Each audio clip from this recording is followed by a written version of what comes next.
วันนี้มีงานศพหลวงปู่อินสมนะที่วัดจอมทองแม่เสลียงทางวัดเขาก็นิมนต์หลวงพ่อไปงานแต่ว่าไปไม่ไหวติดงานทางนี้อยู่ครูบาอาจารย์ร้อยหล่อไปเรื่อยๆหลวงปู่อินสมเป็นพระที่เข้มแข็งตัวท่านนิดเดียวตัวเล็กๆแต่ใจท่านใหญ่เข้มแข็งต่อสู้ภาวนาดูเดือดเอาชีวิตเข้าแลกก็เป็นตัวอย่างที่ดีท่านเล่าให้ฟังเคยเจอท่าน2-3 ครั้งท่านเล่าประสบการณ์ที่ท่านภาวนาตัวธรรมะไม่ได้คุยกันนะท่านเล่าเรื่องอื่นท่านอยู่ทางแม่เสลียงอยู่ติดกับสารวินบอกสมัยก่อนเป็นป่าใหญ่สัตว์ป่าดุร้ายเนี่ยเยอะโรคภัยไข้เจ็บก็เยอะเป็นกลุ่มชนกลุ่มน้อยอะไรพวกนี้เยอะแยะบอกว่าท่านไปเดินธุดงค์เข้าป่าไปนะกลางวันเนี่ยมันร้อนจัดท่านก็หาถ้ำเข้าไปหลบอยู่ในถ้ำมันเย็นหน่อยเข้าไปในถ้ำก็เห็นมันมีซุงอยู่ต้นหนึ่ง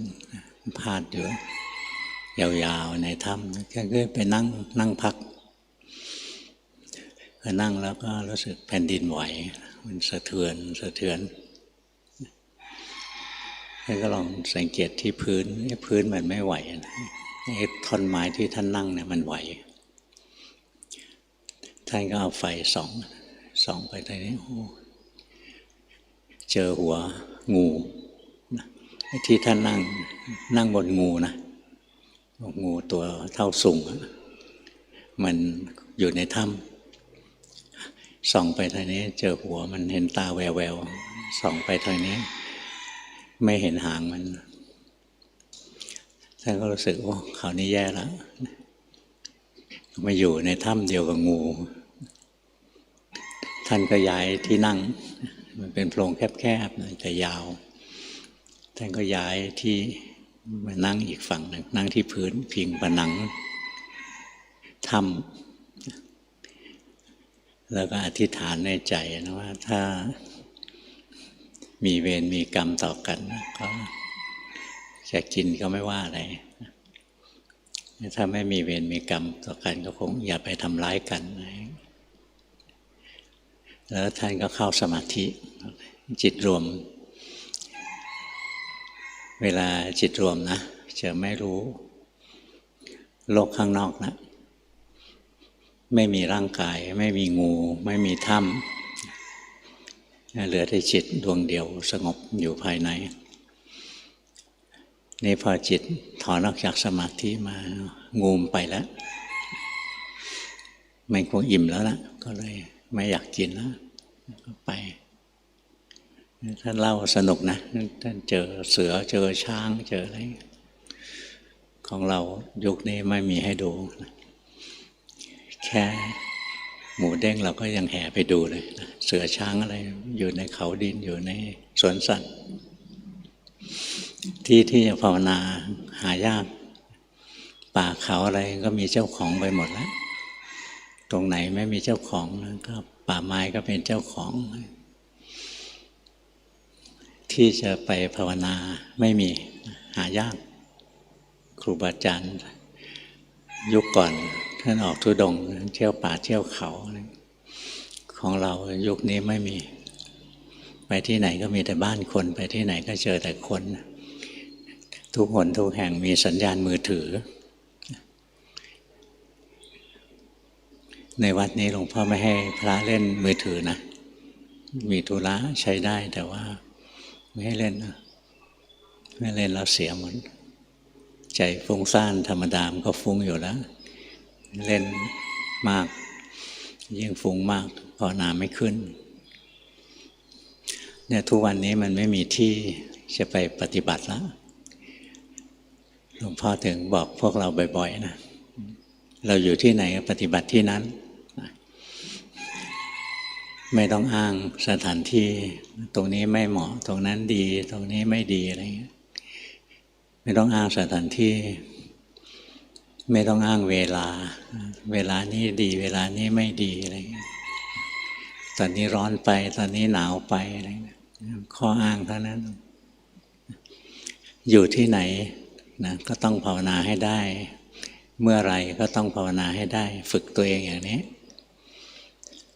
การจะปฏิบัติธรรมการจะภาวนานะจุดสำคัญคือเรื่องสติต้องมีสติในที่ทุกสถานในการทุกเมื่อครูบาอาจารย์สอนหลวงพ่อมาอย่างนี้นะหลวงปู่เทศนะท่านพูดเลยสติสำคัญนะจำเป็นสำคัญจำเป็นในที่ทุกสถานในการทุกเมื่อ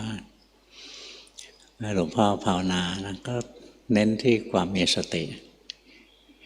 ตอนเด็กๆก็เหมือนพวกเราแหละคิดถึงการปฏิบัติก็เน้นที่ความสงบก็จะนั่งให้จิตสงบให้จิตสงบนะคิดแต่เรื่องอย่างนั้นต่อมาภาวนาไปเรื่อยๆถึงรู้ว่าสงบมันมีหลายอย่างนะสงบโง่ๆเยอะเหลือเกินสงบโง่ๆสงบเสื่องซึมหรือสงบเคร่งเครียดไอ้นั้นป่วยการสงบยิ่งทำกิเลสก็ยิ่งเยอะจุดสำคัญเรามีสตินะแล้วสงบด้วยความมีสติเนี่ยถึงจะใช้ได้ครูบาอาจารย์ถึงบอกสติจำเป็นในที่ทุกสถานในการทุกเมื่อบางที่เขาก็สอนกันนะว่าอย่างเวลาเราเข้าส้วมอย่าปฏิบัตินะอะไรเงี้ยเดี๋ยวเทวดาติเตียนเทวดาเนี่ยจะตามเข้าไปในส้วมนะเวลาอยู่ในส้วมก็ต้องมีสตินะมีสติไม่ใช่พื้นที่นี้ยกเว้นไม่ต้องปฏิบัติทำไมบอกอยู่ในส้วมไม่ต้องปฏิบัติก็เล่นปฏิบัติสมาธิเดี๋ยวจิตรวมนะตกส้วมไปส้วมโบราณขุดหลุมขุดเป็นโพรงแล้วเอาไม้กระดาน2 แผ่นพาดปากหลุมไว้ไปนั่งภาวนาจิตรวมรู้สึกอีกทีอยู่ในหลุมแล้วนะก็เลยไม่อยากให้ไปนั่งในส้วมอย่างนั้นทุกวันนี้ในส้วมนั่งได้นะไม่มีอันตรายอะไรเวลาหลวงพ่อไปธุระข้างนอกนะไปแวะเข้าห้องน้ำที่มอเตอร์เวย์มีห้องน้ำอยู่2-3 แห่งห้องน้ำไม่ค่อยว่างนะคนเข้าไปนั่งเล่นมือถือห้องน้ำก็ไม่ว่างนะเราจะรีบไปไม่ได้เข้าบางทีเนี่ยมือถือมันตามเข้าไปถึงในห้องน้ำนะแทนที่จะว่ามีสตินั่นจะไม่มีสติอะไรได้มีแต่หลงพยายามฝึกสติให้ดีนะมีสติเราจะได้ศีลมีสติจะได้สมาธิมีสติแล้วจะเกิดปัญญามีสตินะพอศีลสมาธิปัญญาสมบูรณ์มันจะเกิดวิมุตติเกิดอริยมรรคอริยผลสติถึงสำคัญมากก็จะเอาแต่ความสงบนะไม่ถูกหรอกนะสมาธิที่ดีเนี่ยต้องประกอบด้วยสติสมาธิที่ไม่ประกอบด้วยสติมันเป็นมิจฉาสมาธิ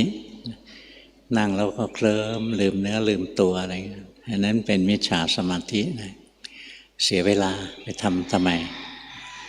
ธรรมดาก็ไม่ค่อยมีสติอยู่แล้วยังเป็นนั่งสมาธิให้มันขาดสติหนักเข้าไปอีกนะพูดถึงสตินะมันสติหน้าตาเป็นยังไงสติเองก็เป็นอนัตตาสั่งให้เกิดไม่ได้เราต้องรู้ว่าสติมีอะไรเป็นเหตุใกล้ให้เกิดสตินะมีการที่จิตเราจำสภาวะได้แม่นเป็นเหตุใกล้ให้เกิดสิ่งที่เรียกว่าสภาวะก็คือรูปธรรมนามธรรมทั้งหมดทั้งสิ้นนั่นแหละเรียกว่าสภาวะงั้นจิตมีการจำสภาวะได้แม่นยำเป็นเหตุใกล้ให้เกิด งั้นเราจะต้องมาหัดรู้สภาวะสภาวะมีรูปธรรมมีนามธรรมสภาวะก็คือสิ่งที่ประกอบกันขึ้นเป็นร่างกายจิตใจของเรานี่เองพยายามเรียนรู้สิ่งเหล่านี้ให้มากรู้สึกให้มากอย่างร่างกายเราหายใจออกรู้สึกร่างกายเราหายใจเข้ารู้สึกอะไรอย่างนี้ต่อไปเวลาเราขาดสติลืมการหายใจไปแล้วไม่รู้ว่าตอนนี้หายใจออกหรือหายใจเข้าเรียกขาดสตินี่เราเคยหายใจออกรู้สึกตัวหายใจเข้ารู้สึกตัวเรื่อยๆมันจะหลงไม่ยาวขาดสติประเดี๋ยวเดียวก็นึกได้เฮ้ยลืมการหายใจแล้วพอนึกได้นะก็กลับมาหายใจต่อหายใจไปสักพักก็ลืมอีกแล้วนะลืมคราวนี้ลืมไม่นานก็นึกขึ้นได้อ้าวลืมหายใจลืมการหายใจอีกแล้วพอรู้ว่าลืมนะก็ช่างมันแล้วลงมือหายใจแล้วรู้สึกใหม่ไม่ต้องไปแก้ไขนะว่าเฮ้ยจิตฟุ้งซ่านทำไงมันจะสงบทำไงมันจะไม่ลืมการหายใจทำไม่ได้จิตเป็นอนัตตาไม่ต้องทำหรอกนะทำกรรมฐานไปอย่างหายใจไปอย่างเงี้ยแล้วจิตมันหลงไปมันลืมการทำกรรมฐานพอรู้ทันแล้วก็กลับมาทำกรรมฐานของเราเวลาที่กลับมาทำกรรมฐานต่อเนี่ยต้องฉลาดนิดหนึ่งนะเกือบทั้งหมดนะทำผิดอย่างพอจิตเราหลงไปคิดนะเรื่องโน้นเรื่องนี้พอเรารู้ว่าหลงคิดนะเราไปดึงจิตคืนไปดึงปุ๊บกลับมาไม่เอาห่วงหวงนะไม่เอาคืนมาไปห่วงมันทำไมมันเป็นอกุศลจิตโยนมันทิ้งไปเลยแล้วเริ่มต้นนับหนึ่งใหม่ทำกรรมฐานใหม่แล้วหนีไปอีกก็รู้ทันโยนมันทิ้งไปจิตดวงที่หนีไปหลงไปจิตไม่ได้มีดวงเดียวอย่าไปคิดว่าจิตมีดวงเดียวเพราะงั้นจิตของเราหนีไปเราต้องเอาคืน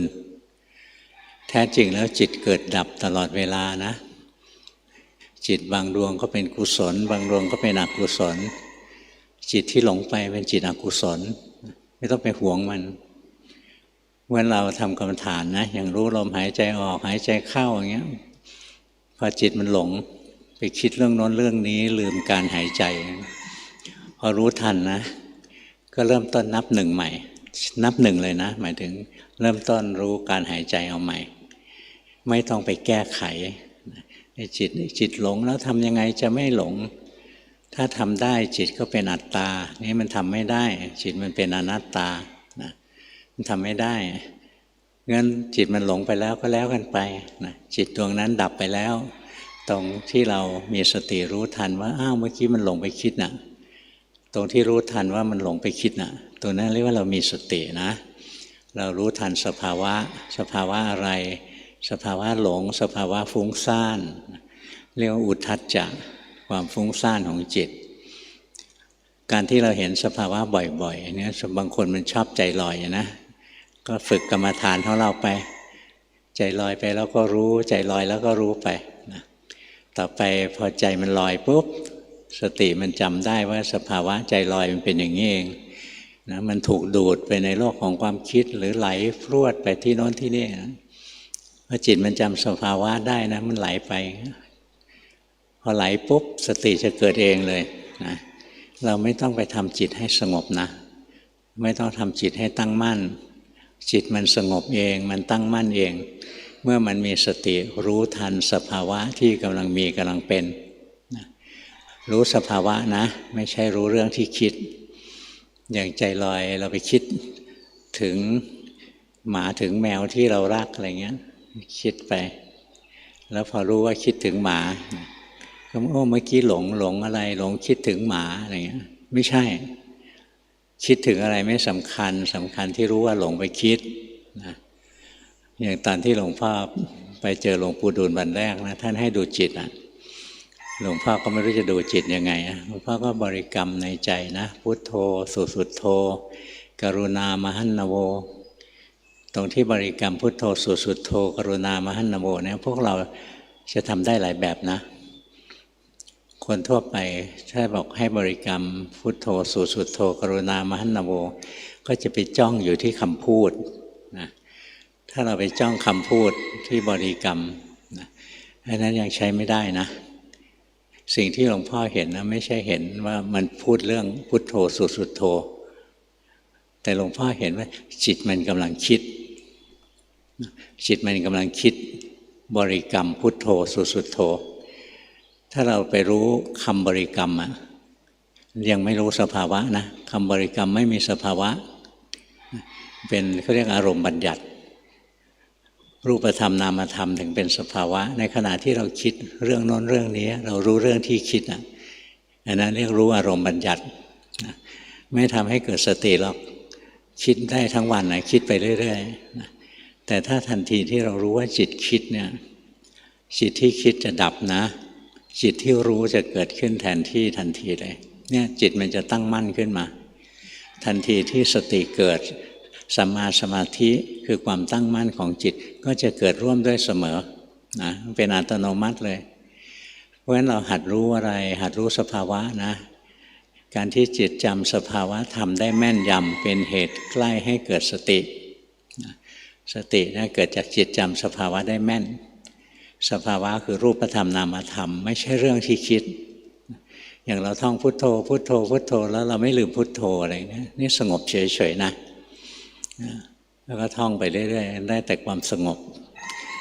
แต่ถ้าเราพุทโธพุทโธเราเห็นว่าจิตกำลังคิดพุทโธเนี่ยเห็นว่าจิตกำลังคิดพุทโธปุ๊บเนี่ยนะสติเกิดเลยนะแล้วสัมมาสมาธิก็จะเกิดร่วมด้วยเสมอจิตจะตั้งมั่น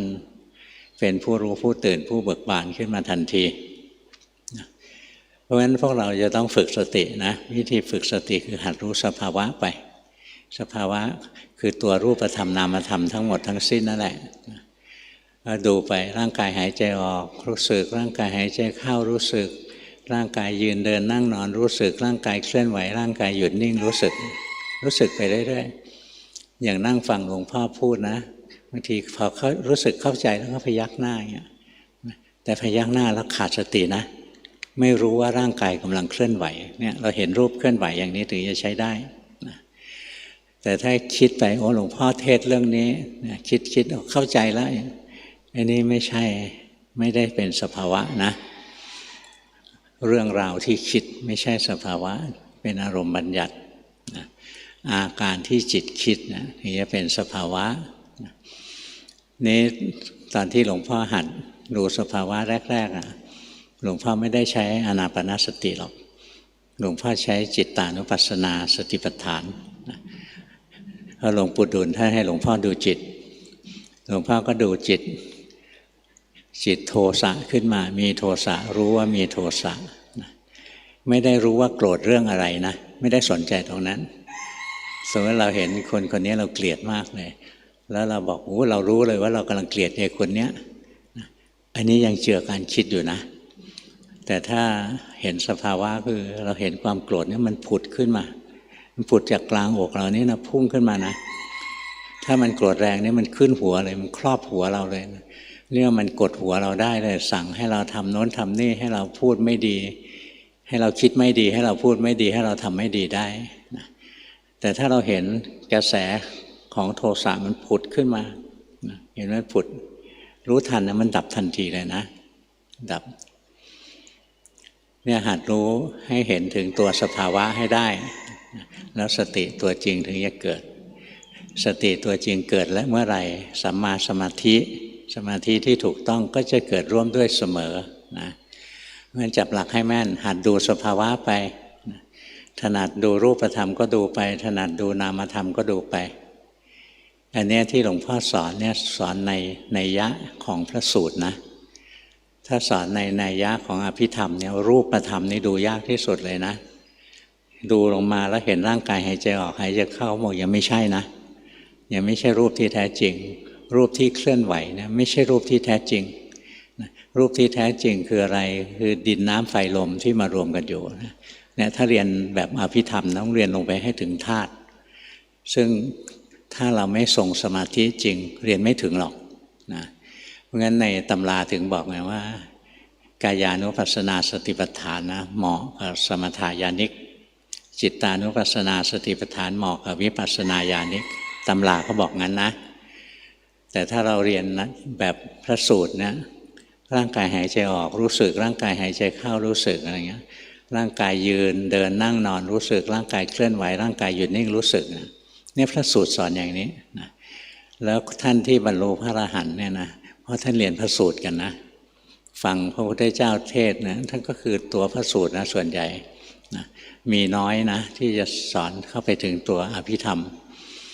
อย่างท่านสอนทีฆนขะเรื่องเวทนาเนี่ยอยู่ในพระสูตรก็จริงนะแต่เนื้อหาเป็นอภิธรรม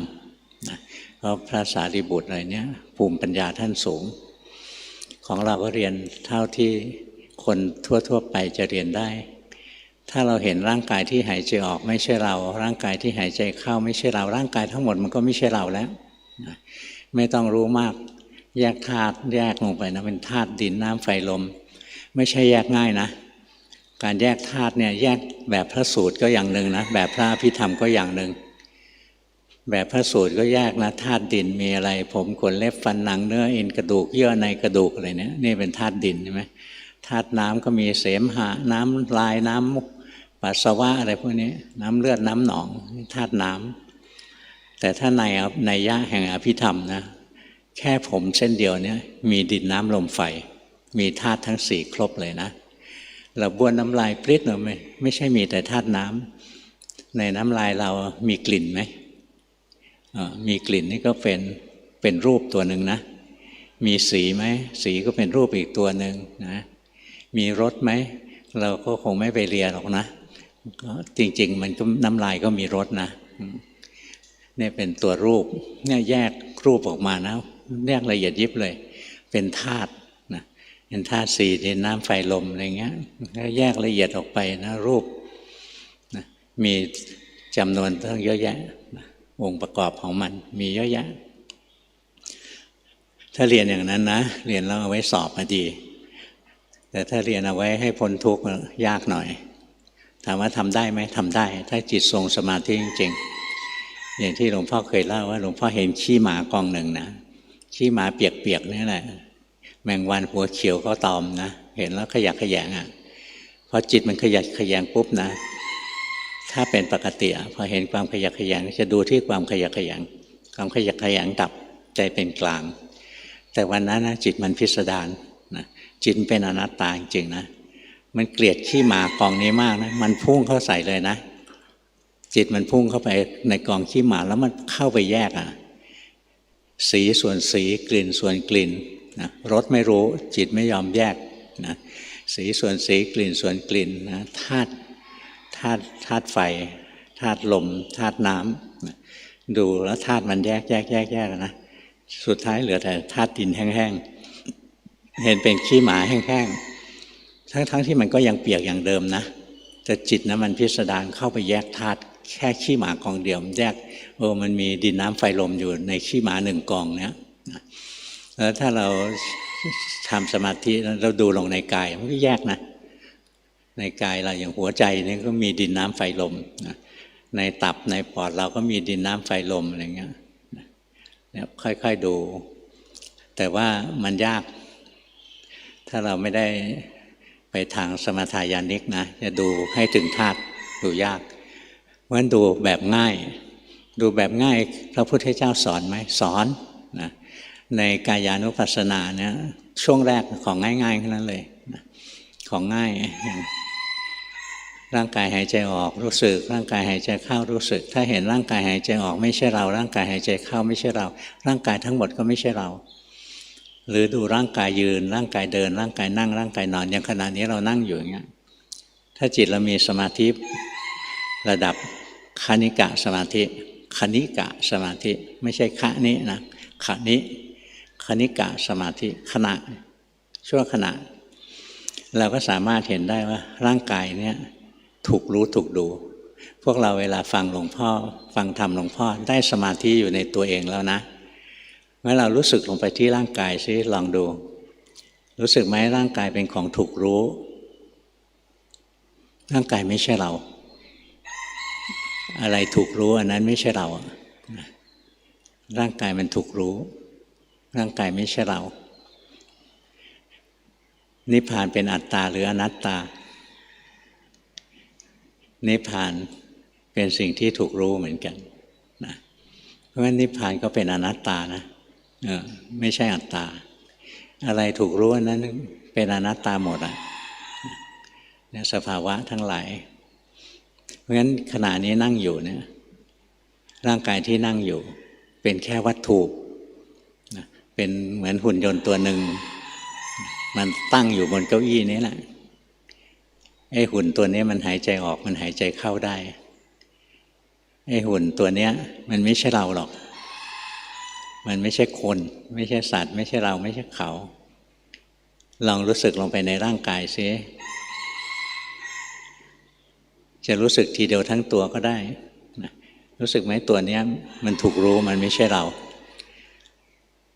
หรือจะดูทีละส่วนก็ได้ลองกำหนดจิตไปที่ผมซิ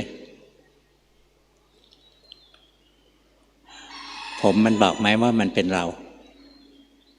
เห็นไหมมันถูกรู้ผมมันถูกรู้ไม่เห็นมันบอกเลยว่ามันเป็นเรานะเมื่อก่อนเคยขึ้นไปกราบหลวงปู่สิมนะกับพวกพี่ๆหลายคนท่านก็ให้นั่งขัดสมาธิเพชรนั่งสมาธิเป็นชั่วโมงเลยท่านก็เทศไปเรื่อยๆเทศจบท่านก็ถามตอนนั้นเหลืออยู่2 คนที่นั่งได้นะหลวงพ่อกับพี่อีกคนหนึ่งเขาอยู่ไฟฟ้าภูมิภาคเหลือ2 คนแล้วท่านก็ถามเป็นไงนั่งขัดสมาธิเพชรเป็นไงบ้างพี่เขาก็ตอบบอกว่าปวดครับปวดขามากเลยหลวงปู่ก็ถามต่อขามันบอกว่าปวดเหรอเนี่ยเราฟังแล้วเราเข้าใจเราภาวนาขามันไม่ใช่เรานะไอ้ที่ปวดก็ไม่ใช่ขาไม่ได้ปวดนะแต่ความปวดมันแทรกอยู่ในขาความปวดมันเป็นอีกขันธ์หนึ่งเป็นเวทนาขันธ์แล้วขาเนี่ยอยู่ในรูปขันธ์ขาไม่เคยปวดเลยแล้วขาก็ไม่เคยบ่นด้วยไอ้ตัวที่บ่นคือจิตนะเนี่ยเราดูได้นะพี่คนนั้นแกไม่เข้าใจหลวงปู่ถามว่าขามันบอกว่าปวดเหรอแกก็ตอบซื่อๆน่ารักนะบอกว่าปวดจริงๆครับผมไม่หลอกหลวงปู่หรอกนะหลวงปู่ก็ยิ้มไม่ว่าอะไรท่านใจดีนะหลวงปู่สิมน่ารักมากครูบาอาจารย์แต่ก่อนน่ารักนะบางองค์ดุก็ดุน่ารักอย่างหลวงตามหาบัวนะดุนะแต่น่ารักนะดุให้ดีแล้วเมตตาเนี่ยไม่น้อยกว่าองค์อื่นนะอย่างเราเรียนกรรมฐานเราติดขัดอะไรเข้าไปถามนะโอ้ตอบให้ชั่วว่องไวเลยเนี่ยเรามีสตินะรู้สึกลงไปร่างกายมันนั่งอยู่นะแล้วเดินปัญญาต่อเลยร่างกายไม่ใช่เรานะเนี่ยพอมีสติแล้วก็ต่อเข้าปัญญาได้ร่างกายไม่ใช่เราร่างกายที่หายใจออกไม่ใช่เราร่างกายที่หายใจเข้าไม่ใช่เราหรือจะดูไม่เที่ยงก็ได้ร่างกายที่หายใจออกไม่เที่ยงร่างกายที่หายใจเข้าไม่เที่ยงดูอย่างนี้ก็ได้เพราะฉะนั้นพยายามหัดดูสภาวะบ่อยๆนะเห็นสภาวะหายใจออกหายใจเข้าอะไรนะพอเราขาดสติแป๊บเดียวมันจะรู้สึกเลยหลงไปแล้วนะแล้วก็เห็นร่างกายหายใจต่อแล้วต่อไปจิตมันขึ้นสู่การเดินปัญญามันเห็นร่างกายที่หายใจอยู่ไม่ใช่เราเป็นของไม่เที่ยงเป็นทุกข์เป็นอนัตตาเนี่ยเวลาเดินกันอย่างนี้นะไม่ใช่ไปทำจิตนิ่งๆว่างๆเฉยๆงี่เง่าอยู่งั้นเสียเวลาทำไมบอกงี่เง่าไม่ได้ด่าคนอื่นนะด่าตัวเองหลวงพ่อไปนั่งสมาธิงี่เง่าอยู่22 ปีสงบอยู่เฉยๆอย่างนั้นเดินปัญญาไม่เป็นเสียเวลาพอนั่งปุ๊บสงบเลยนะใช้เวลาแป๊บเดียวนะเข้าออกให้ชำนาญแต่เวลาเราจะเดินปัญญานะก็มีสติระลึกลงไปถ้าเรามีสติเห็นร่างกายหายใจออกเห็นร่างกายหายใจเข้านะรู้สึกไปร่างกายหลงไปรู้สึกไปเนี่ยต่อไปร่างกายเราจะขยับเขยื้อนอะไรนะมันรู้สึกเองนะไม่ได้เจตนารู้สึกเองเนี่ยรู้สึกเองนะบางคนเนี่ยฝึกร่างกายเคลื่อนไหวแล้วรู้สึก โอ้ยร้อยละร้อยมันแทบไม่รู้สึกเลยนะไปเพ่งมือบ้างไปคิดเรื่องมือบ้างแอบไปคิดเรื่องอื่นบ้างอะไรเงี้ยเอาแค่รู้สึกหลวงพ่อคำเขียนนะรู้สึกหลวงพ่อเทียนนะนั่นเคยเล่าว่าหลวงพ่อเทียนยุคแรกสอนเรื่องสตินะคนมันทำไม่ค่อยได้ท่านก็เลยไปบัญญัติในเรื่องกระบวนท่าขยับมือ14จังหวะหลวงพ่อคำเขียนว่า14จังหวะนี้มาทีหลังนะแต่เดิมหลวงพ่อเทียนสอนแต่เรื่องสตินะนี่คนส่วนใหญ่ทำไม่ได้ท่านก็เลยคิด14จังหวะมาให้ทำพอทำ14จังหวะก็ไปติด14จังหวะอีกไม่มีสติอีกแล้วไปเพ่งมืออีกแล้วนะเอาสุดท้ายมันอยากเพ่งมันก็เลยต้องเพ่งมาแหละให้รู้ทันนะสมมุติว่าเราขยับมืออย่างเงี้ยเราใช้การเคลื่อนไหวเป็นวิหารธรรมถ้าเราเห็นแค่รูปมันเคลื่อนไหวใจเป็นคนรู้นะอันนี้เราจะเดินปัญญาโดยการดูรูปถ้าเราขยับมืออย่างเงี้ยแล้วจิตเราไหลไปอยู่ที่มือรู้ทันจิตหนีไปคิดเรื่องมือรู้ทันจิตหลงไปเรื่องอื่นรู้ทันอันนี้เราขยับมือแต่เรารู้ทันจิตอันเนี้ยเราจะเข้ามาดูจิตเห็นไหมกรรมฐานอันเดียวกันนะบางคนใช้ดูกายบางคนใช้ดูจิตอย่างหลวงพ่อพอหายใจนะหายใจไปจิตหนีไปแล้วรู้หนีแล้วรู้นะอันนี้เราดูจิตนะแต่อาศัยกายเป็นเหยื่อล่อนะแต่ถ้าจะดูกายก็หายใจไปนะแล้วเห็นร่างกายมันเป็นของถูกรู้ถูกดูเป็นวัตถุเป็นก้อนธาตุอันนี้เดินปัญญาด้วยการดูกายนะจะแตกต่างกันนะเพราะฉะนั้นกรรมฐานอันเดียวกันนี่แหละให้คนหลายๆคนทำนะบางทีทำคนละแง่คนละมุมนะไปคนละเรื่องเลยก็มีนะแต่ว่ามีทั้งไปถูกและไปผิดนะอย่างตาเห็นรูปตาเห็นรูปนะมันดูได้ทั้งหลายแบบนะบางคนพอตาเห็นรูปไปเห็นรูปอย่างเห็นไก่จิตไปอยู่ที่ไก่แล้วไอ้นี่หลงนะไอ้นี่คนทั่วไปเป็นอย่างนั้นแหละหมาแมวก็เป็นอย่างนั้นแหละเวลามันเห็นอะไรจิตก็ไปอยู่ที่นั่นถ้าเรามีสติรู้ว่าจิตไหลออกไปดูรูปนะนี่เรียกว่าเรารู้ทันจิตนะบางคนกำหนดประสาทตาไม่รู้กำหนดเข้าไปได้ไงนะก็คือคิดเอาเพราะประสาทตาเนี่ยรู้ด้วยความรู้สึกไม่ให้รู้ด้วยใจไม่ได้รู้ด้วยตากำหนดลงไปพอตาเห็นรูปเนี่ยกำหนดอยู่ที่ประสาทตามันก็เรื่องเยอะไปนะเรื่องเยอะไปจะมาดูประสาทตาว่าไม่ใช่ตัวเราอะไรนี่โอ้แล้วเมื่อไหร่มันจะหมดตัวนะมันได้ดูทีละจุดเล็กนิดนะเสียเวลาอย่างตาเห็นรูปบางคนเห็นตัวรูปจิตไปอยู่ที่ตัวรูปบางคนจิตมาอยู่ที่ตาคืออยู่ที่ประสาทตานะบางคนเห็นที่จิตไปดูจิตไปดูรูปรู้ที่จิตเห็นไหมแค่ตาเห็นรูปนะยังทำได้ตั้งหลายแบบนะนิดเดียวจุดเล็กนิดเดียวเนี่ยทำได้ตั้งเยอะแยะเพราะฉะนั้นกรรมฐานจริงๆนะถ้าเราเรียนแล้วจะสนุกมากเลยแต่ทางใครทางมันนะไม่จำเป็นว่าเราต้องทำทุกอย่างหรอกเอาให้ได้สักอย่างหนึ่งให้รู้แจ้งเห็นจริงสักอย่างหนึ่งนะไอ้ที่เหลือนี่ไม่ใช่ของยากนะอย่างกสิณ10 ข้อถ้าเราได้กสิณสักอย่างหนึ่งนะอีก9 ข้อนะไม่ใช่เรื่องยากแล้วทำแป๊บเดียวก็ได้แล้วนะงั้นเราทำกรรมฐานนะเลือกกรรมฐานที่เราถนัดนะที่เราทำได้อะถนัดหายใจก็หายใจไปถนัดพุทโธก็พุทโธไปพูดถึงถนัดพุทโธนะพวกที่เรียนมากๆเรียนปริยัตินะเขาบอกว่าเป็นสมถะท่องพุทโธพุทโธเป็นสมถะถามว่าถูกไหมก็ถูกแต่ทำให้เป็นวิปัสสนาได้ไหมได้ถ้ารู้จักวิธีถ้าท่องพุทโธพุทโธให้จิตสงบมันนั้นเป็นสมถะถ้าท่องพุทโธพุทโธแล้วรู้ทันจิตจิตอยู่กับพุทโธก็รู้จิตหนีไปคิดเรื่องอื่นก็รู้อันนี้คือจิตตานุปัสสนานะเดินปัญญาด้วยการดูจิตเอานะจิตตานุปัสสนาก็มีทั้งสมถะทั้งวิปัสสนานะกายานุปัสสนาเวทนานุปัสสนาจิตตานุปัสสนาธรรมานุปัสสนาทั้งหมดมีทั้งสมถะทั้งวิปัสสนานะอยู่ที่ว่าถ้าเราไปรู้อารมณ์มันเดียวอย่างต่อเนื่องก็เป็นสมถะนะถ้าเราเห็นไตรลักษณ์มันก็ขึ้นวิปัสสนาอย่างหลวงพ่อดูจิตเวลาดูจิตตามองเห็นรูปเกิดความเปลี่ยนแปลงที่จิตมีสติรู้ทัน หูได้ยินเสียงเกิดความเปลี่ยนแปลงขึ้นที่จิต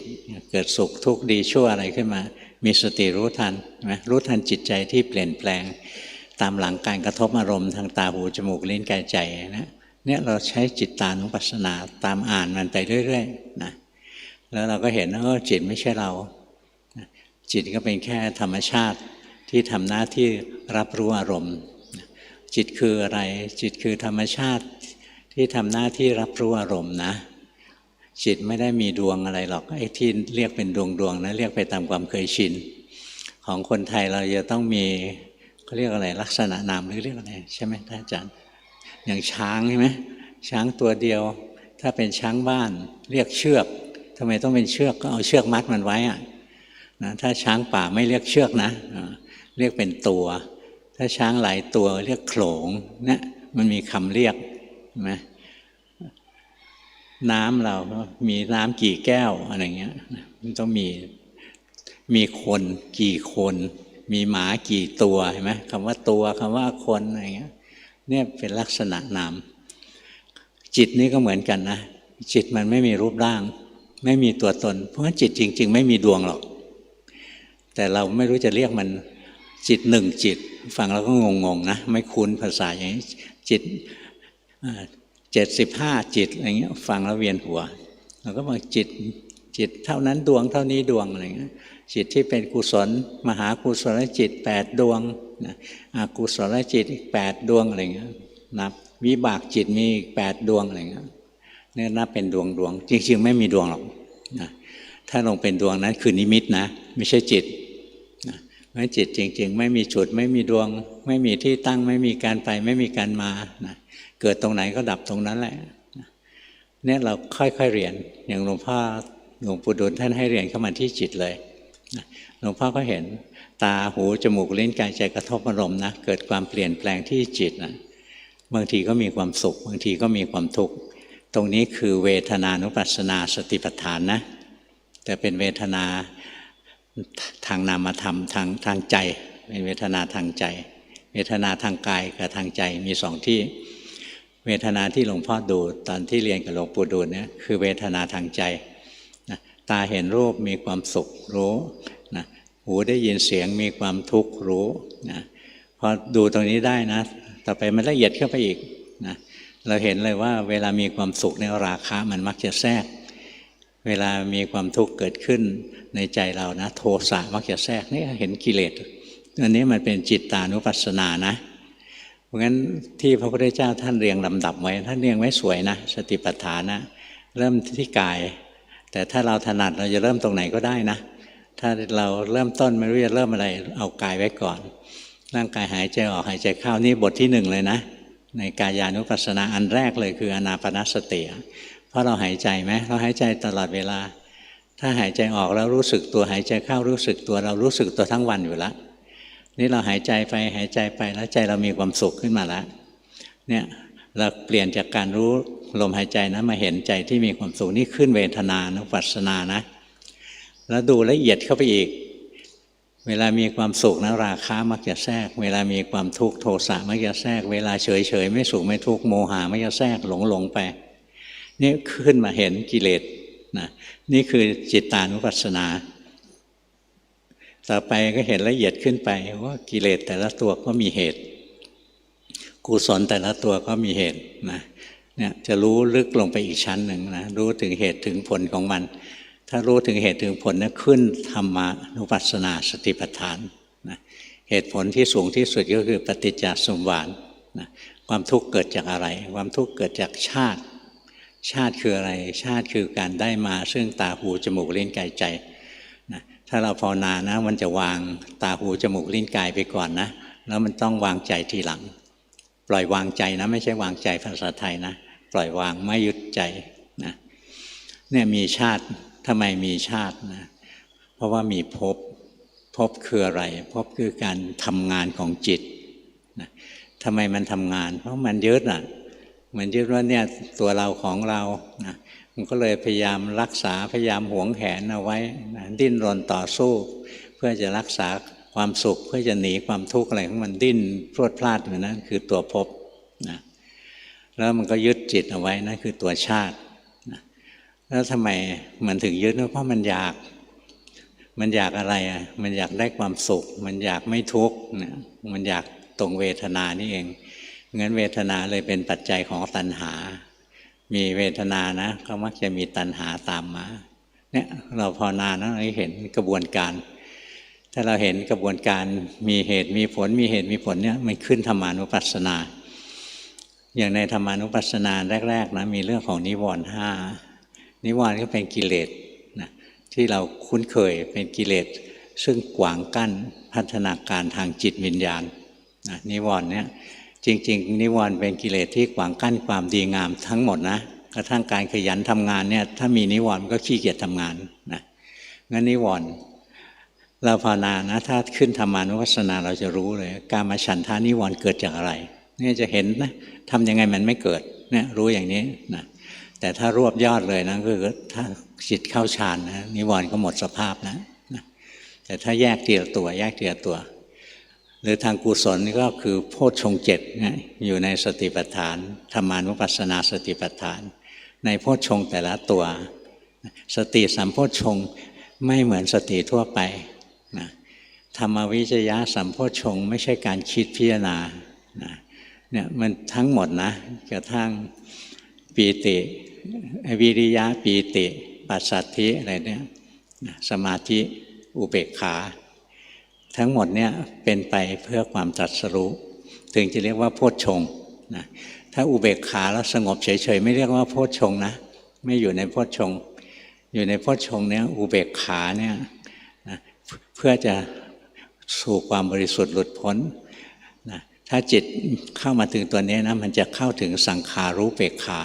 นะมันจะเป็นกลางเพราะปัญญาอันยิ่งนะเนี่ยถ้าเป็นกลางเพราะปัญญาอย่างเราเห็นความจริงร่างกายจิตใจเราไม่ใช่เราไม่ใช่ตัวเราเป็นตัวทุกข์อะไรเงี้ยมันมีปัญญานะมันวางเนี่ยเข้าถึงการปล่อยวางได้อันนี้โพชฌงค์นะก็เป็นคุณงามความดีที่จะนำเราไปสู่การตรัสรู้เนี่ยมันจะเรียนละเอียดนะปกติหลวงพ่อก็ไม่ค่อยสอนนะเรื่องธรรมานุปัสสนามันเกินภูมิของเรานะเอาของง่ายไว้คนไหนขี้โมโหอ่านใจตัวเองไปจิตโกรธแล้วรู้จิตไม่โกรธก็รู้ไม่แค่นี้พอแล้วนะเมื่อวานยังสอนพระไปถูกระจกที่ห้องหลวงพ่อนะไปทำความสะอาดกันตอนเย็นๆบางทีไปหลายองค์ช่วยกันทำบอกว่าภาวนานะเห็นไหมใจมันอยากตลอดเวลาเลยอยากโน้นอยากนี้อยากปฏิบัตินะอยากรู้อยากเห็นอยากเป็นอยากได้อยากดีอยากหลุดพ้นเลยนะรู้อยากเข้าไปเลยนะมันอยากบ่อยก็ย้อนสอนดูอยากไปเลยจิตอยากอะไรขึ้นมาก็รู้ทันอยากอะไรรู้ทันทำแค่นี้พอไหมพอนะอันนี้อยู่ในจิตตานุปัสสนาสติปัฏฐานเนี่ยจิตมีราคะรู้ว่ามีราคะตัวอยากตัวตัณหาก็คือตัวราคะที่มีกำลังแรงกล้าเท่านั้นเองนะงั้นแค่ตัวเดียวนะแค่คู่เดียวอยากกับไม่อยากอยากกับไม่อยากเรียนมาอยู่แค่นี้นะทำไมจะบรรลุมรรคผลไม่ได้นะค่อยๆฝึกไปยากไปไหมวันนี้ที่เทศยากเนาะมีคนบอกยากมันก็ยากนะมันยากเพราะเราไม่เคยถ้าเราเห็นแล้วมันก็ง่ายแต่ยังไม่เคยเจอไม่เคยเห็นมันก็ยากเหมือนกันแหละก่อนที่คนอื่นเขาจะง่ายนะเขายากมาแล้วนะเพราะงั้นวันนี้พวกเรายากไม่เป็นไรวันข้างหน้ามันจะง่ายถ้าวันนี้ยากเราท้อแท้ไม่เรียนไม่ทำชาติหน้ายิ่งแย่กว่านี้อีกนะเพราะจิตใจเราอ่อนแอมากขึ้นเรื่อยๆมันเคยชินที่จะงี่เง่าจะงี่เง่าไปเรื่อยๆแต่สู้ซะตั้งแต่วันนี้นะยอมลำบากตั้งแต่วันนี้แล้วอนาคตมันง่ายกว่านี้กว่าคนคนหนึ่งจะพ้นทุกข์นะสะสมมาไม่ใช่น้อยนะสะสมต้องทำของฟรีไม่มีวันนี้เทศให้ฟังเท่านี้นะลงท้ายบอกของฟรีไม่มีงั้นถ้าใครเขาโฆษณาไว้นี่ฟรีกดปุ่มเลยไม่เชื่อมันนะเบอร์หนึ่ง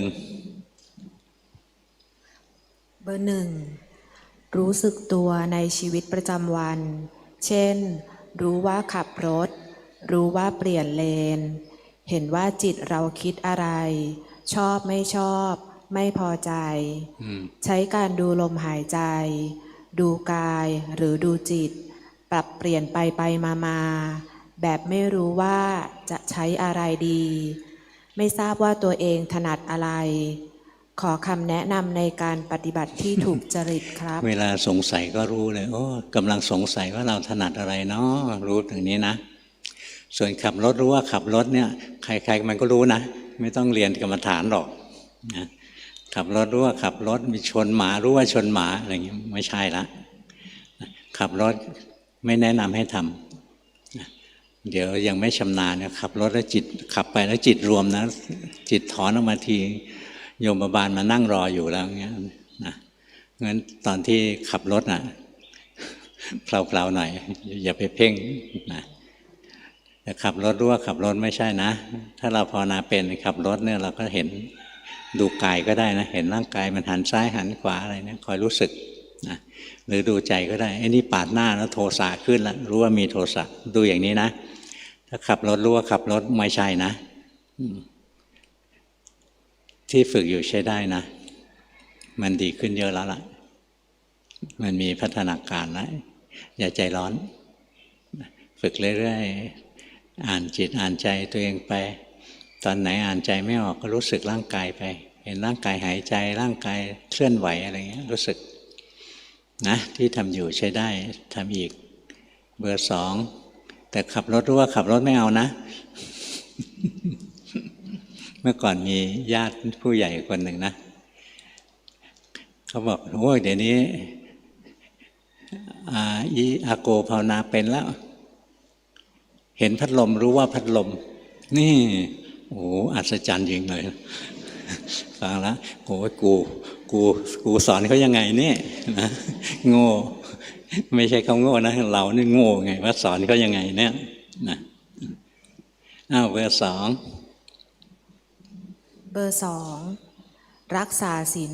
5สวดมนต์ภาวนานั่งสมาธิโดยใช้อานาปานสติหายใจเข้าพุทธออกโทระหว่างนั่งจะฟังเทศไปด้วยฟังแล้วรู้สึกสงบบางครั้งนั่งแล้วเห็นมือเห็นเท้าตัวเองระหว่างวันถ้ารู้สึกตัวก็จะใช้พุทโธไม่ทราบว่าปฏิบัติถูกไหมคะปฏิบัติถูกนะแต่ปรับอีกนิดนึงเวลาพุทโธอย่าน้อมจิตให้ซึมอย่าน้อมไปที่ความสงบนะพุทโธไปเพื่อความมีสติแล้วเวลาลืมพุทโธคือขาดสติเป็นเครื่องสังเกตว่าขาดสติอย่างของเบอร์2เวลาภาวนานะชอบน้อมเข้าไปให้นิ่งๆอย่าน้อมเข้าไปให้สงบนะสงบก็รู้ไม่สงบก็รู้อย่างนี้ร่างกายเคลื่อนไหวรู้สึกไหมร่างกายขยับรู้สึกไปด้วยใจปกตินะใช้ใจธรรมดานี่แหละไม่ต้องใจนิ่งๆผิดปกติอะไรหรอกธรรมดาที่สุดดีที่สุดที่ฝึกใช้ได้นะแค่ปรับนิดเดียวเท่านั้นเวลาปฏิบัติเนี่ยอย่าน้อมใจเข้าหาความนิ่งๆความสงบสงบก็ได้ไม่สงบก็ได้ปัญญากับความฟุ้งซ่านนะเป็นสิ่งที่คาบเส้นกันนิดเดียวความฟุ้งซ่านนะคือจิตมันทำงานแต่เราไม่มีสติรู้ทันปัญญาเนี่ยจิตมันทำงานแต่เรามีสติตามรู้ตามเห็นไปต่างกันนิดเดียวตรงที่เรามีสติไหมถ้าไม่มีสติมันคือฟุ้งซ่านถ้ามีสติมันก็กลายเป็นปัญญานะตรงที่ไม่มีสติเรียกมีโมหะปัญญามันตรงข้ามเขาเรียกอโมหะจิตหนีไปคิดทราบไหมเบอร์2นี่มันต้องอย่างนี้เห็นไหมจิตตรงนี้มันตื่นพอเรามีสติรู้ว่าจิตหลงนะจิตหลงไปคิดจิตที่หลงไปคิดดับจิตที่รู้ก็จะเกิดขึ้นมันจะตื่นจิตมันจะตื่นขึ้นมาเราจะปลุกจิตให้ตื่นนะเราจะไม่น้อมจิตให้เคลิ้มให้หลับส่วนจิตจะเข้าสมาธิแล้วรวมอะไรนะเป็นเรื่องของจิตเขาดำเนินของเขาเอง รวมลงไปจนโลกธาตุหายไปเลยนะสติยังอยู่เลยนะกำกับอยู่กับจิตไม่หลงไม่ลืมไปเบอร์สามเบอร์สองดีนะไปทำอีกนะแต่อย่าน้อมใจให้เคลิ้มจุดเท่านี้แหละเบอร์หนึ่งก็อย่าไปทำใจให้นิ่งตรงนี้ไปแกล้งแต่งจิตให้นิ่งๆนะอย่าไปแต่งมันจิตนิ่งก็รู้จิตฟุ้งซ่านก็รู้เบอร์สามใช้ได้นะเบอร์สามเบอร์สามเป็นคนโทสะจริตเวลานั่งสมาธิมักเริ่มต้นด้วยการเจริญเมตตาพอเริ่มสงบก็ค่อยรู้ลมหายใจแล้วตามรู้ทันจิตบางวันที่เดินจงกรมก็ใช้การรู้ทันจิตและร่างกายที่เคลื่อนไหวสังเกตว่าตอนเริ่มต้นภาวนามีการตั้งท่าเหมือนรวบจิตบ่อยครั้งพอรู้ทันก็คลายออกและเห็นความอยากดีอยู่เนืองๆกราบขอคำแนะนำครับไปทำต่อนะที่ทำถูกแล้วนะเบื้องต้นก็ต้องบังคับมันนิดนึงก่อนนะหรือบางทีเราขี้โมโหอยู่ๆไปนั่งให้สงบไปเลยทำยากเราก็มีลูกเล่นเราก็แผ่เมตตาอะไรต่อก่อนทำซะก่อนนะใจเราเป็นธรรมดาแล้วเราก็หายใจของเราไปฉลาดแล้วล่ะที่ทำอยู่นะรู้จักปรับรู้จักยืดหยุ่นดีไปทำอีกแต่จิตตรงนี้ไม่ถึงฐานดูออกไหมลองหายใจเลยเอาความรู้สึกนะจับไว้ที่ลมหายใจข้างนอกก่อนนะแล้วหายใจเข้ามาหายใจเอาลมหายใจเข้ามาในตัวเราแล้วก็หายใจทิ้งไม่ต้องกำหนดแล้วก็รู้ที่ลมหายใจรู้ที่ลมอ่ะแล้วก็ลมไหลเข้ามาอีก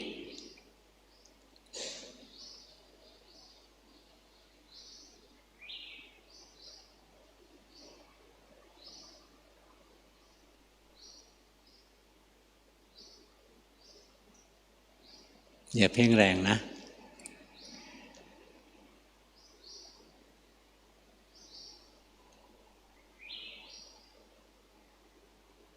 ตรงนี้เพ่งแรงไปนิดนึงอะ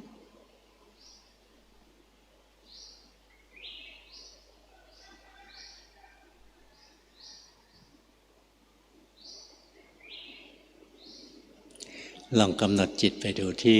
กระดูกท้ายทอยสิ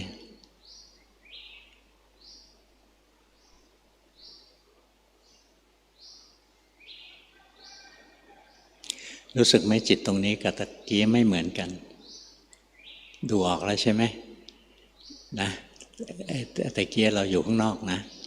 จิตไปข้างนอกแต่เราไม่เห็นถ้าจิตไปข้างนอกเรารู้ว่าไปข้างนอกใช้ได้นะ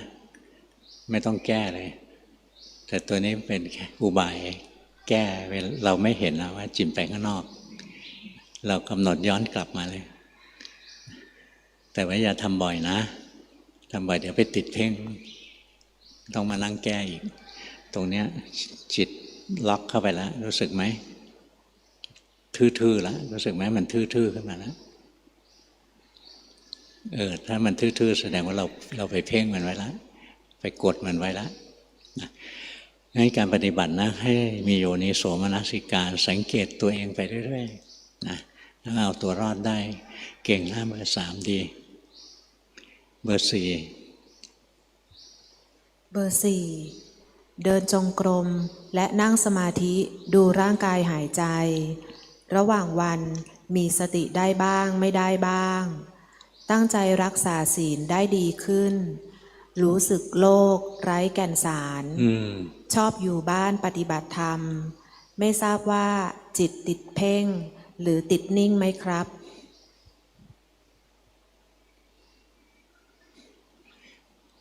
เราอยู่บ้านเราก็ดีแล้วนะ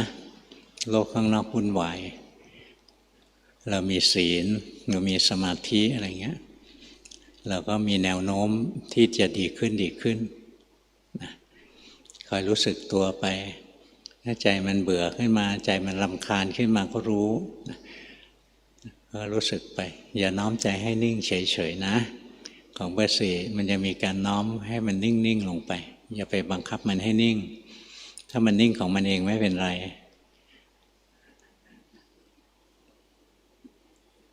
หยุดภาวนาสิหยุดปฏิบัติตอนเนี้ยหยุดเลยลืมการปฏิบัติไปยังไม่เลิกทำไมต้องแหงนหน้ายิ้มหวานๆสิยิ้มหวานๆเห็นไหมจิตตรงนี้กับตะเกียบไม่เหมือนกันแล้วนะตรงที่เราจงใจปฏิบัตินะมันจะตึงเกินไปนิดนึงนะแต่ที่โยมทำดีนะทำเรื่อยๆไปไม่ขัดทุนหรอกเนี่ยจิตมีความสุขก็รู้จิตเป็นยังไงก็รู้ไปนะอ่านจิตใจตัวเองเรื่อยๆอยู่กับพุทโธอยู่กับลมหายใจอะไรก็อยู่ไปเรื่อยๆนะแล้วก็ถ้าเกิดความเปลี่ยนแปลงที่จิตก็รู้ทันเอาอย่าไปบังคับมันให้นิ่งๆนะอย่าน้อมเข้าหาความนิ่ง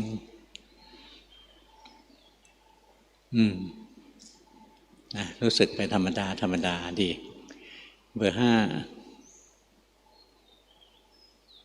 เบอร์ 5สวดมนต์นั่งสมาธิวันละ30 นาทีรักษาศีล 5ใช้คำบริกรรมเมตตาคุณังอรหังเมตตาเป็นเครื่องอยู่รู้สึกร่างกายเคลื่อนไหวหลงคิดรู้หลงโกรธรู้โทสะน้อยลงศีลข้อ 4ดีขึ้นถ้าแพ้กิเลสจะคิดทบทวนแล้วโมโหฟุ้งซ่านหลงบ่อยยังไม่เห็นเกิดดับขอการบ้านค่ะมันก็เห็นนะไม่ใช่ไม่เห็นหรอกเห็นไหมโกรธมันเกิดแล้วก็ดับโลภมันเกิดแล้วก็ดับนะโมโหตัวเองไม่มีประโยชน์นะโกรธตัวเองแพ้กิเลสให้รู้ว่าโกรธทำไมต้องโกรธเพราะมันอยากชนะกิเลสพอมันไม่ชนะมันก็เลยมีโทสะเนี่ยค่อยๆอ่านตัวเองไปเรื่อยๆรู้ทันใจตัวเองไปเรื่อยๆนะมันโกรธเพราะมันไม่ได้อย่างใจมันไม่ได้อย่างที่อยากอย่างเงี้ยมันจะโกรธดีแล้วล่ะที่ฝึกนะอ่านกิเลสอ่านใจตัวเองเรื่อยๆดีเปลี่ยนไปเยอะแล้วรู้สึกไหมนะมารู้ด้วยตัวเองนะจิตใจเราเปลี่ยนแปลงมันเบามันโปร่งนะทุกข์สั้นลงทุกข์น้อยลงอะไรมันเห็นด้วยตัวเองนะฝึกไปนะแต่อย่าน้อมจิตให้นิ่งอย่างตอนนี้นะตรงนี้ผิดนะอย่าไปน้อมจิตให้มันเข้าไปอยู่ในความนิ่งๆจิตเป็นยังไงรู้ว่าเป็นอย่างนั้นไม่ต้องไปทำให้มันนิ่งยกเว้นทำสมถะนะทำสมถะให้จิตไม่นิ่งทำให้นิ่งจิตไม่สงบทำให้สงบจิตไม่สุขทำให้สุขอันนั้นสมถะทำแล้วได้พักผ่อนแต่ตอนเจริญปัญญาเนี่ยจิตไม่นิ่งรู้ว่าไม่นิ่งจิตไม่สงบรู้ว่าไม่สงบจิตไม่สุขรู้ว่าไม่สุขนะจะต่างกันนะเราไม่ทำเบอร์ 5นะฟังหลวงพ่อแล้วมันตื่นเต้นฟังไม่ค่อยรู้เรื่องนะไปดูเวลาเขารีรันนะจะรู้เรื่องมากขึ้นนะหลวงพ่อพยายามพูดอย่างนี้นะฟังไม่รู้เรื่องตื่นเต้นเบอร์ 6เบอร์ 6เดินจงกรมและรู้ร่างกายหายใจระหว่างวันดูจิตหลงและจิตเพ่งเห็นความคิดปรุงแต่งและความขัดเคืองใจอยู่บ่อยๆจริงจังกับโลกน้อยลงรู้สึกว่าตอนนี้มีสติรู้กายรู้ใจเป็นธรรมชาติมากขึ้นขอคำชี้แนะด้วยค่ะทำสิทำไปนะทำแล้วมันพัฒนาขึ้นก็ทำต่อไป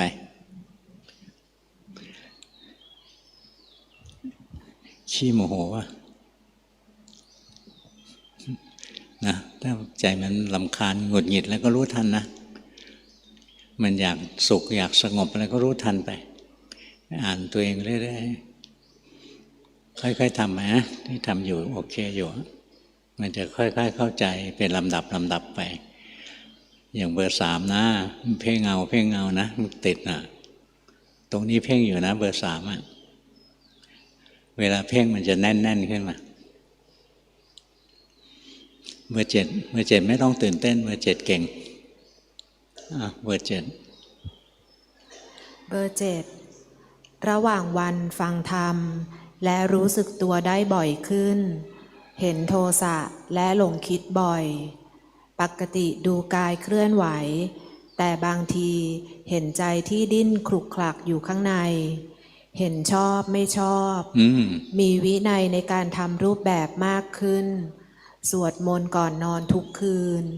ตื่นมาเดินจงกรมวันละประมาณ1 ชั่วโมงแต่ไม่แน่ใจว่าทำถูกไหมคะทำถูกไปตามอีกนะไม่ผิดเลยใช้ได้เบอร์ 8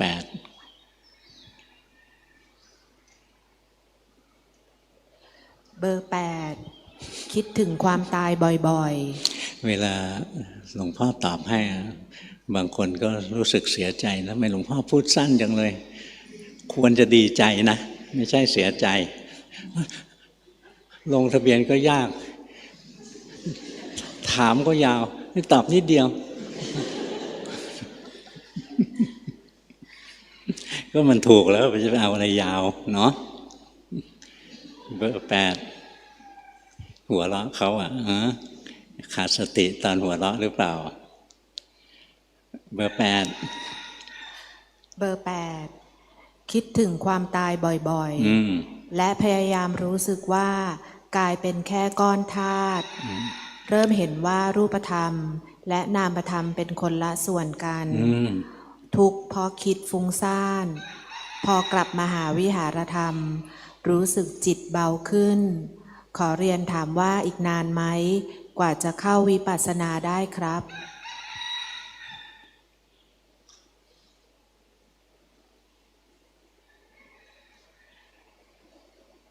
ถ้าจิตมันตั้งมั่นถึงฐานจริงๆนะการเดินวิปัสสนามันไม่ยากรู้สึกไหมว่ากายกับจิตมันคนละอันตรงนี้เห็นแล้วใช่ไหมพอเราเห็นกายกับจิตคนละอันเห็นไหมกายมันถูกรู้มันไม่ใช่ตัวเราหรอกเราจะรู้สึกนะร่างกายไม่ใช่เราอันนี้มันเริ่มเดินวิปัสสนาแล้วมันเห็นความเป็นไตรลักษณ์ไม่ได้คิดละอันนี้แต่มันเห็นไหมร่างกายที่หายใจออกไม่ใช่เราร่างกายที่หายใจเข้าไม่ใช่เราร่างกายที่ยืนเดินนั่งนอนไม่ใช่เราจิตนี้ก็เปลี่ยนแปลงควบคุมไม่ได้เดี๋ยวสุขเดี๋ยวทุกข์เดี๋ยวดีเดี๋ยวร้ายนะตามเห็นความเปลี่ยนแปลงของร่างกายของจิตใจไปเรื่อยๆนะไม่ต้องคิดถึงคำว่าวิปัสสนาก็ได้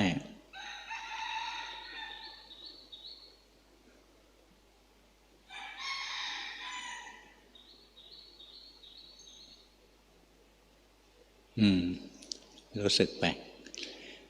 วันนี้เท่านี้นะแต่เบอร์ 3ไปแก้เรื่องการนั่งเพ่งนะจิตมันติดเพ่งเชิญกลับบ้าน